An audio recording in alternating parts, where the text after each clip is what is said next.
रूस यूक्रेन युद्ध को लेकर एक बड़ा दावा सामने आया है। 2033 तक पुतिन का देश रूस जो है वो टूट जाएगा। अगले 10 सालों में रूस का अस्तित्व खत्म हो जाएगा। ग्लोबल स्ट्रैटेजिस्ट एंड एनालिस्ट के सर्वे के मुताबिक पुतिन को इस युद्ध की भारी कीमत चुकानी पड़ेगी और वो इतना महंगा युद्ध झेल नहीं पाएंगे। इस सर्वे रिपोर्ट में 40% लोगों का ये कहना है कि या तो रूस टूट जाएगा या फिर असफल हो जाएगा। मतलब कि उनकी दोनों राय है और इन्हीं 40% में से 40% का कहना है कि रूस में क्रांति और गृह युद्ध की पूरी संभावना है या फिर 2033 तक राजनीतिक विघटन की वजह से रूस बिखर सकता है। हालांकि सिर्फ 21% लोगों ने इस दावे पर 100% सहमति जताई है कि रूस असफल राष्ट्र बनकर ही रहेगा।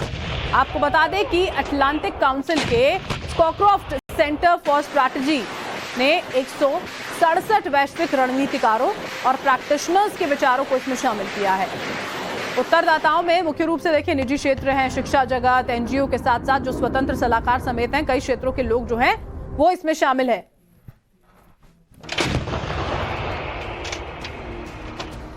तो देखिए दावा यहां पर यह किया जा रहा है कि अगले 10 सालों में रूस जो है वो पूरी तरह से खत्म हो सकता है। दावे अलग अलग हैं, राय भी यहां पर अलग अलग समझ में आ रही है। आपको बताते हैं जरा रूस यूक्रेन युद्ध पर देखिए सनसनीखेज सर्वे रिपोर्ट जो है वो निकलकर सामने आई है। 2033 तक रूस जो है वो टूट जाएगा। सर्वे रिपोर्ट का ये दावा है 10 सालों में रूस का अस्तित्व जो है वो पूरी तरह से खत्म हो जाएगा। ये सवाल है। महंगे युद्ध को दरअसल रूस जो है वो झेल नहीं पाएगा। 1 साल पूरा होने वाला, रिपोर्ट ये कहती है कि नहीं झेल पाएगा। रूस के टूटने की कई सारी वजह जो है वो यहां पर हो सकती है। ग्लोबल स्ट्रैटेजिस्ट एंड एनालिस्ट का सर्वे जो है वो सामने आया जिसमें ये तमाम दावे किए गए। सर्वे में 40% विशेषज्ञों का रूस के टूटने का दावा जो है वो यहां पर किया गया है। ग्लोबल स्ट्रैटेजिस्ट एंड एनालिस्ट की सर्वे रिपोर्ट में और भी कई दावे हैं और इस सर्वे रिपोर्ट में 21% बुद्धिजीवियों ने कहा है कि अगले 10 सालों में रूस सबसे असफल राष्ट्र बनेगा और वहीं 10% ने कहा है कि अफगानिस्तान जो है वो सबसे असफल होगा। 10% ऐसे लोग हैं जो ये कहते हैं। और उसके बाद तीसरे नंबर पर आता है पाकिस्तान। पाकिस्तान वही जो आतंक फैलाता है, अपनी जनता को भूखा मरने के लिए छोड़ देता है। 8% बुद्धिजीवियों का कहना है कि पाकिस्तान जो है वो सबसे असफल राष्ट्र बनकर उभरेगा। तो वहीं इस लिस्ट में अमेरिका का नाम भी है जो वाकई में बेहद चौंकाने वाला है। 7% ऐसा यहां पर कहा गया है कि अमेरिका के असफल राष्ट्र बनने की भी बहुत ज्यादा अधिक संभावना है, जिसके कई सारे कारण जो हैं वो यहां पर हो सकते हैं। तो ये एक रिपोर्ट जिससे कई सारी बातें निकलकर सामने आ रही हैं। सबसे पहले बात तो रूस की है क्योंकि युद्ध में है इस वक्त रूस, लगातार यूक्रेन पर हमले कर रहा है और क्या उन्हीं हमलों की ये वजह होगी, उन्हीं हमलों का परिणाम होगा कि रशिया जो है कहीं ना कहीं अगले 10 दिनों में पूरी तरह से टूट जाएगा, बिखर जाएगा। अब ये जो रिपोर्ट में दावे किए गए हैं उसमें बाकी देशों के भी नाम हैं जिनको लेकर हम चर्चा यहां पर करेंगे क्योंकि सनसनी जो है वो फैल गई है इस रिपोर्ट के साथ में, क्योंकि बहुत सारे कारण हैं। रूस के लिए अगर हम बात करते हैं तो रूस के टूट जाने के और रूस को जो नुकसान होगा उसके बहुत सारे कारण जो हैं वो यहां पर सामने आ रहे हैं। और क्यों ना हो, क्योंकि बहुत सारा नुकसान जो है वो रूस को इस पूरे कम से कम 10 महीनों से भी ज्यादा का जो वक्त है उसमें यहां पर झेलना पड़ा है। और इस मुद्दे पर चर्चा करने के लिए हमारे साथ retired major general SP Sinha जो है वो जुड़ चुके हैं, डिफेंस एक्सपर्ट हैं। सिन्हा सर बहुत स्वागत है आपका। सिन्हा सर, ये रिपोर्ट जो आपने यहां पर देखी जिसमें यह दावा किया जा रहा है कि अगले 10 सालों में रूस को बहुत नुकसान होगा, पूरी तरह खत्म होने की कगार पर पहुंच सकता है। बहुत अलग अलग दावे हैं। क्या लगता है आपको वाकई में जो मौजूदा स्थिति है उसमें इतना नुकसान हो जाएगा कि आगे रूस का अस्तित्व ही ना रहे? ये वेस्टर्न कंट्रीज की सोच है और मेरा ख्याल है इसमें सच कम है। रूस इतना कमजोर देश नहीं है कि वेस्ट जो चाहेगा कि वो टुकड़े टुकड़े हो जाए। वेस्ट तो चाह ही रहा है। 27 में 1997 को जो एग्रीमेंट साइन हुआ था कि 27 में 1997 के बाद कोई भी नाटो के ट्रुप्स जो हैं वो ईस्टवर्ड मतलब रूस की तरफ उनको वो फॉरवर्ड मूवमेंट नहीं होना चाहिए, नहीं होगा। वेस्ट भी माना था, अमेरिका भी माना था और रूस भी माना था। ये प्लॉय था, ये एक ट्रैप था और इस ट्रैप में पुतिन जी को फंसा लिया गया। तो सवाल ये है कि 27 में 1997 का उल्लंघन किसने किया? उल्लंघन किया वेस्ट ने। आप यूक्रेन को नाटो में मिलाना चाहते हैं, आप खतरा रूस के द्वार पे लाना चाहते हैं और आप इक्विपमेंट सपोर्ट दे रहे हैं, फाइनेंशियल सपोर्ट दे रहे हैं कि रूस बर्बाद हो।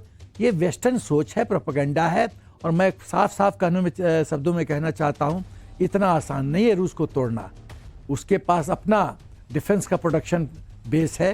वो जेलेंस्की की तरह कर्ज पे और बोरोड पैसा पे घी नहीं पीता है। उसके पास खुद की शक्ति है और उसके न्यूक्लियर जो पावर है वो न्यूक्लियर पावर है, और उसके पास जो एयर डिफेंस सिस्टम है वो स्टेट ऑफ द आर्ट है। आप S-400 की बात कीजिए, 500 की भी बात हो रही है। तो रूस एक इतना कमज़ोर देश नहीं है कि वेस्ट चाहा और रूस के टुकड़े टुकड़े हो जाएंगे। हाँ, ये सच है। मैं 10 बिंदुओं पे टिप्पणी करूँगा जो ये थोड़ा सा रूस को कोने में किया है इस परिस्थिति ने। रूस ने नहीं सोचा था कि इतना वॉर इतना लंबा चलेगा, बिल्कुल। और मुझे लगता है कि कहीं ना कहीं मिसमैच हुआ है प्लानिंग में और जो स्थिति है ग्राउंड पे। तीसरा, जो शॉर्टेज ऑफ मिसाइल्स रूस के पास हुआ है और ईरान से वो मिसाइल्स बोरो कर रहा है, ये दो तक है कि एक्सपेंडिचर में और सप्लाई के रफ्तार में उसमें गैप है, और उसका जो खामजाना है वो रूस भुगत रहा है। मिस्टर पुतिन की कुछ हद तक जो छवि है वो डेंट हुई है, और इसका जो इकोनॉमिक इफेक्ट है, जिस तरह से सैंक्शन लगाया है वेस्ट कंट्रीज़ ने, इकोनॉमिक इफेक्ट तो थोड़ा सा एडवर्स हुआ ही है। और जब ऑयल की सेल की बात करें, ऑयल एंड गैस की सेल की बात करें, तो हिंदुस्तान को सस्ता तो मिला है गैस, लेकिन उसने रूस को भी मदद किया है। वेस्ट के दबाव के बावजूद हिंदुस्तान ने कहा है कि ये हमारी इच्छा है, हम राष्ट्र हित में जो होगा वो करेंगे। मुझे लगता है कहीं ना कहीं शॉर्टेज ऑफ ट्रूप्स भी हो रहा है। जिस तरह से कैजुअल्टी हुआ है रूस का, जब वो जो रिटायर्ड लोग हैं उनको फिर से रिकॉल किया जा रहा है, फ्रेश ट्रूप्स इंटेक्ट किए जा रहे हैं, उनकी ट्रेनिंग दी जा रही है, तो कहीं कहीं इस बात का द्योतक है। रिजर्विस्ट को बुलाया जा रहा है, इस बात का द्योतक है कि ऑल इज नॉट वेल। और रूस के अंदर एक असंतोष की भावना छिड़ रही है। लोग कह रहे हैं कि इसमें रूस का क्या फायदा हुआ। तो इन बिंदुओं को एनालाइज कीजिए तो परिस्थिति अच्छी नहीं है पुतिन के लिए। बट पुतिन एक KGB के चीफ रह चुके हैं, उनको अपने देश का पल्स पे उनकी उंगली है, वो जानते हैं। बिल्कुल। और सर, आपने बहुत बेहतर तरीके से हमारे दर्शकों को समझाया है कि ये जो मौजूदा हालात बने हुए हैं उन्हीं का असर हो सकता है कि आगे अगले 10 सालों में एक ऐसी स्थिति में रूस पहुंच जाए जहां से वापस आना बहुत ज्यादा मुश्किल हो। सर, आप बने रहिएगा। दरअसल एक और बड़ी खबर है जो दर्शकों को बतानी है हमें। रूस के राष्ट्रपति व्लादिमीर पुतिन के हत्या की साजिश रची जा रही है। 7 अक्टूबर से पहले पुतिन की हत्या कर दी जाएगी। 7 अक्टूबर यानी कि पुतिन का जन्मदिन, और उसी से पहले उन्हें मौत के घाट उतार दिया जाएगा। पुतिन के करीबी ही इस हत्याकांड को अंजाम देंगे, यानी पुतिन अपना 71वां जन्मदिन नहीं मना पाएंगे। दावा रूस के विपक्षी दल के नेता रहे लिया पोनोमारेव की ओर से किया जा रहा है, जिन्होंने दावा किया कि पुतिन के करीबी उनकी हत्या की साजिश यहां पर रच रहे हैं। यह अपने आप में सनसनीखेज दावा है जो किया जा रहा है। बड़ी खबर इस वक्त की हम आपको बता रहे हैं। ये कहा जा रहा है कि पुतिन की हत्या कर दी जाएगी, और पुतिन की हत्या जो है वो उनके करीबी करेंगे। 7 अक्टूबर से पहले ही उनकी हत्या कर दी जाएगी। ये बड़ा दावा जो है वो यहां पर किया गया है। ऑपोजिशन के जो पॉलिटिशियन हैं पोनोमारेव, उनकी ओर से ये दावा जो है वो यहां पर किया गया। अब ये देखिए, जो मौजूदा स्थिति है उसमें ये दावा अपने आप में बहुत ज्यादा बड़ा है। आपको बताते हैं कि पोनोमारेव जो हैं वो पुतिन के कट्टर विरोधियों की लिस्ट में शुमार हैं, और रूस में विपक्षी दल के वो नेता रहे हैं। 2007 से 2016 तक वो सांसद भी रहे, जिन्होंने ये बड़ा दावा जो है वो यहाँ पर पुतिन को लेकर किया है। सांसद रह चुके हैं, और उसके बाद 2014 की अगर हम बात करते हैं तो क्रीमिया पर हमले का उन्होंने विरोध किया था। 2014 में याद है आपको, क्रीमिया पर भी हमला यहाँ पर किया गया था, उसका उन्होंने विरोध किया। कई बार उनकी गिरफ्तारी हुई है, और 2016 में वो रूस छोड़कर यूक्रेन चले गए थे। इसके बाद उसकी सेना और पुतिन की आंखों में खटकने लगे थे। यूक्रेन की उन्होंने नागरिकता हासिल की, और अब उनकी ओर से ये दावा किया गया है। सिन्हा सर लगातार हमारे साथ बने हुए। सिन्हा सर, ये बड़ा दावा यहां पर किया जा रहा है, ये कहते हुए कि अपना 71वां जन्मदिन पुतिन नहीं बना पाएंगे। जिस तरह आप सर जिक्र कर रहे थे कि लोगों के बीच में भी वहां पर रूस में थोड़ा असंतोष है पुतिन को लेकर, लेकिन उनके करीबी की ओर से हत्या की जाएगी, ये बड़ा दावा।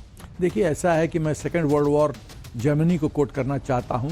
जब जर्मनी को लोगों को लगा, और जो कुछ जनरल्स थे जैसे रोमेल और बाकी वैसे उस कैटेगरी के जनरल्स थे, उनको विश्वास हुआ कि हिटलर पूरे जर्मनी को बर्बाद कर देगा। तो हिटलर की हत्या की पूरी प्रयत्न हुआ, और एक बॉम्ब जहां पर कॉन्फ्रेंस था वहां पर रखा भी गया था, लेकिन वो ब्रीफकेस को हटा दिया गया, इनएडवेंटली किसी ने हटा दिया और ब्लास्ट हुआ, लेकिन हिटलर बच गए। तो सवाल है कि यदि इस तरह की आक्रोश, इस तरह की फ्रस्ट्रेशन, इस तरह की निराशा आम आवाम के बीच में होती है तो कहीं ना कहीं से ये षड्यंत्र को जन्म दिया जाएगा और मिस्टर पुतिन को टारगेट किया जाएगा। ये संभावना है, इसमें नकारा नहीं जा सकता। लेकिन सवाल ये है कि जो आदमी केजीबी चीफ रह चुका है, क्या उसके जो सिक्योरिटी जो सराउंड सिक्योरिटी अपरेटस है और उसकी जो सुरक्षा कवच है, जो 7 लेयर्स 8 लेयर्स ऑफ सिक्योरिटी है, क्या उसको पेनिट्रेट करके अपने टारगेट तक पहुंचना इतना आसान होगा? और क्या इतना मिस्टर पुतिन बेवकूफ हैं कि वो नहीं जानते हैं उनको प्रयत्न होगा? देखिए, हेड ऑफ द स्टेट को सब ब्रीफिंग आता है इंटेलिजेंस कि देश के अंदर क्या हो रहा है। क्या हमारे आईबी के बॉस हमारे प्रधानमंत्री जी को नहीं ब्रीफ करते हैं? रॉ के बॉस नहीं ब्रीफ करते हैं कि ग्राउंड पे हो क्या रहा है? तो उनको भी तो इंटेलिजेंस इनपुट मिलता होगा। तो इतने बेवकूफ तो नहीं है कि वो चादर ओढ़ के सो जाएंगे और कोई आएगा मार देगा। इतना आसान नहीं है।